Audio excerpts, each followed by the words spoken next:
Assalamualaikum warahmatullahi wabarakatuh. Penonton mahasiswa sekalian, bersama kita dari program Dari Masjid ke Masjid.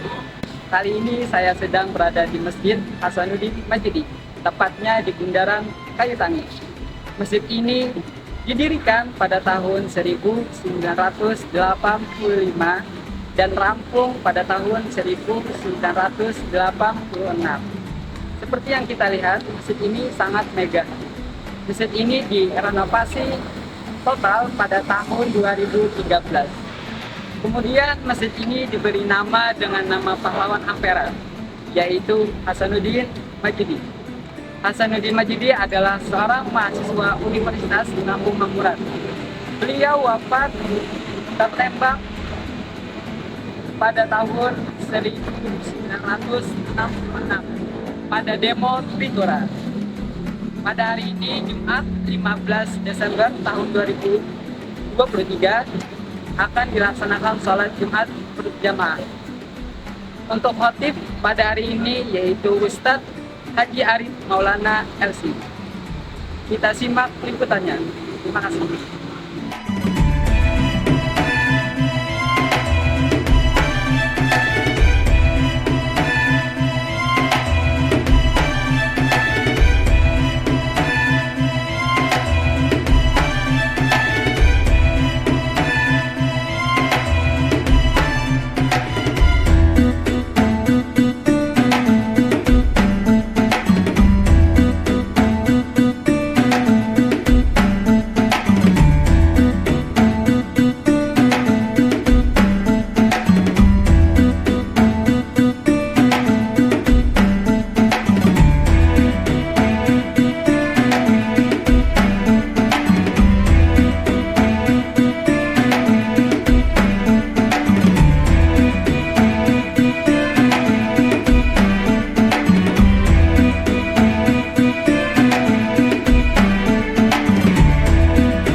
أشهد أن لا إله إلا الله وحده لا شريك له وأشهد أن محمدا عبده ورسوله بلغ الرسالة وأدى الأمانة ونصح الأمة وجاهد في الله حق جهاده حتى أتاه اليقين.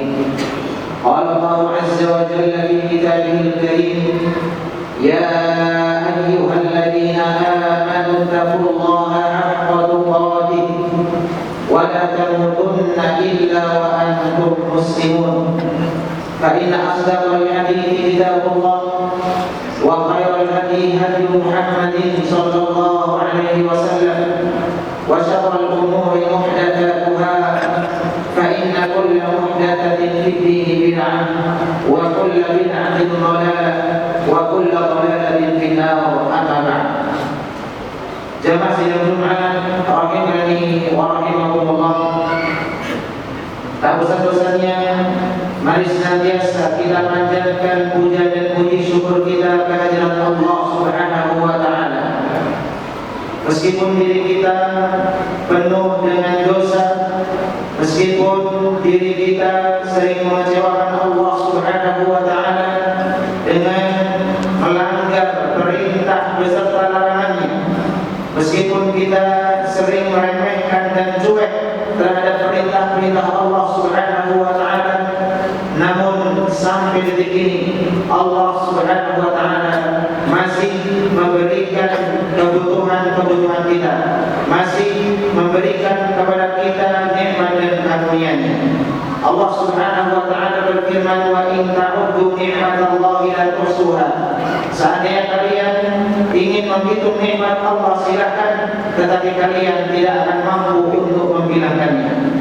Kemudian salawat serta salam tak lupa kita aturkan kepada uswah hasanah kita, suri tauladan kita, Nabi besar Muhammad sallallahu alaihi wasallam beserta keluarga, sahabat dan seluruh pengikutnya yang setia hingga yaumil qiyamah.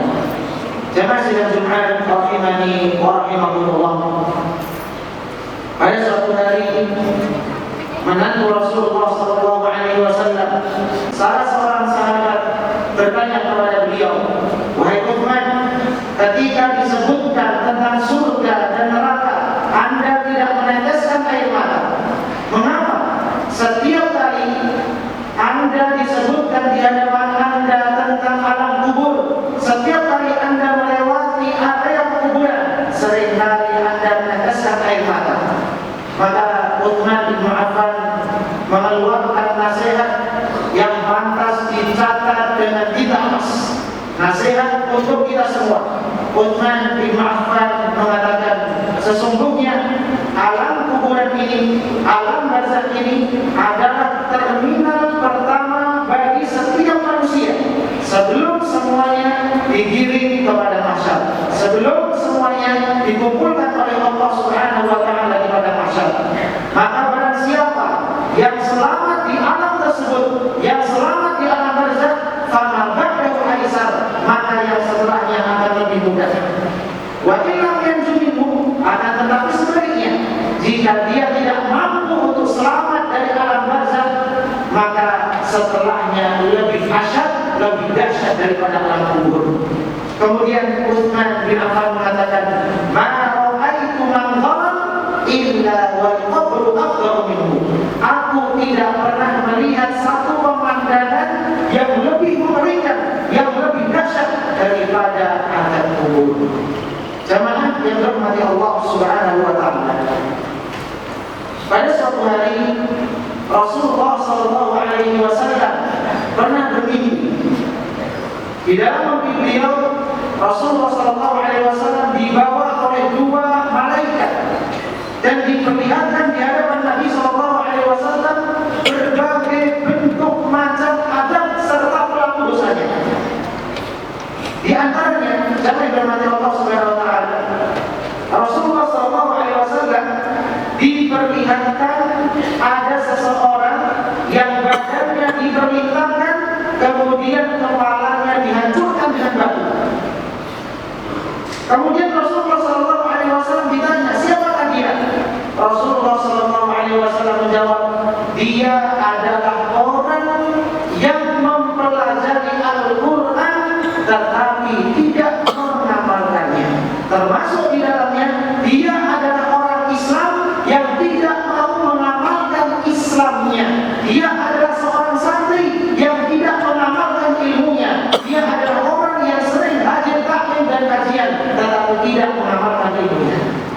Diberikan Al-Quran oleh Allah Subhanahu wa taala, diberikan pengetahuan oleh Allah Subhanahu wa taala, namun dia tidak mengamalkannya. Karena kepalanya berisi dengan pengetahuan ilmu tetapi tidak mengamalkannya, maka Allah Subhanahu wa taala mengadabnya dengan cara dihancurkan kepalanya. Na'udzubillah, kita semua, saya, kita semua memiliki potensi untuk mendapatkan azab ini. Na'udzubillah jika kita tidak mengamalkan ilmu kita.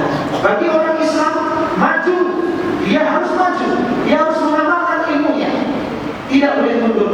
Apabila dia maju untuk masuk ke dalam Islam, maka dia juga wajib mengamalkan agama Islam. Apabila dia mundur, maka tetap dia akan mendapatkan azab dari Allah Subhanahu wa taala.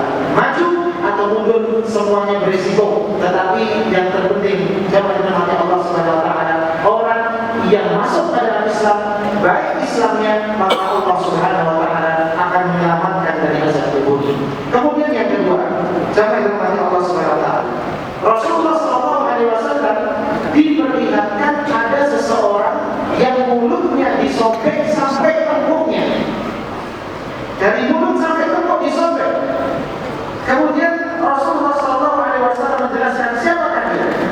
Rasulullah SAW mengatakan dia adalah orang yang suka menyebarkan isu yang tidak benar.